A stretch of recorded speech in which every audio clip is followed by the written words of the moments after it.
கிராமிய விருது பெற்ற தி மேவரிக்ஸ் இசைக்குழுவின் முன்னணி பாடகரும் அதேபோல் ஆத்மாவுமான ரவுல் மாலோ டிசம்பர் 8ஆம் தேதி தன்னுடைய 60வது வயதில் காலமாகியிருக்காரு. இது மிகப்பெரிய அளவில் எல்லோருக்குமே சோகத்தை ஏற்படுத்தியிருக்கு. கிராமி விருது பெற்ற தி மேவரிக்ஸ் இசைக்குழுவின் முன்னணி பாடகரும் ஆத்மாவுமான ரவுல் மாலோ டிசம்பர் 8ஆம் தேதி காலமாகியிருக்காரு.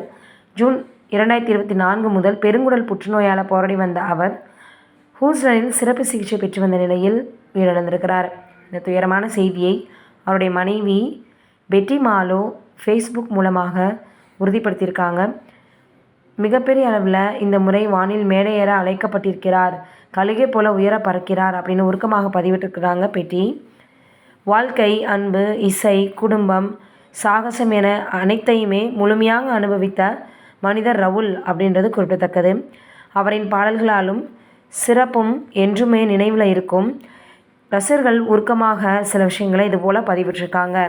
கியூபா அமெரிக்க பின்னணியை சேர்ந்த ரவுல் மாலோ 1989 தி மேவரிக்ஸ் இசைக்குழுவில் இணைந்து தொடங்கினார் தன்னுடைய இந்த திரைப்பயணத்தை. நாட்டுப்புறம், லத்தீன், லிவிங் இசை கலந்த தனித்துவமான பாணி அவரை உலகளவில் பிரபலமாக்குச்சு.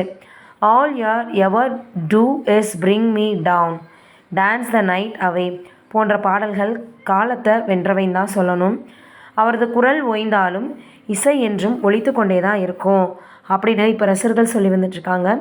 நிறைய பேர் இது போல் வயது மூப்பின் காரணமாகவோ இல்லை உடல்நல குறைவு காரணமாகவோ ஏதாவது ஒரு காரணத்தினால் நம்மளை பிரிஞ்சு போகிறாங்க. அதுலேயும் தமிழ் துறையை சேர்ந்த நிறைய திரைப்பிரபலங்கள் இது போல் நம்மளை விட்டு பிரிஞ்சிருக்காங்க அப்படின்றதான் உண்மை. இதையெல்லாம் தாண்டி இப்போது திடீர்னு சில விஷயங்களை கேட்கும்போது ஐயோ இவங்களுக்கு இப்படி ஒரு நிலைமை ஆயிருக்கு அப்படின்னு நம்மளுக்கே நினைக்க தோணும். இப்போ பிரபல பாடகர் ஒருத்தர் காலமாக இருக்குது, எல்லோருக்குமே சோகத்தை ஏற்படுத்தியிருக்கு. நம்மளுடைய சார்பாக அவனுடைய ஆன்மா சாந்திரன் கடவுள்கிட்ட வேண்டிக்கலாம்.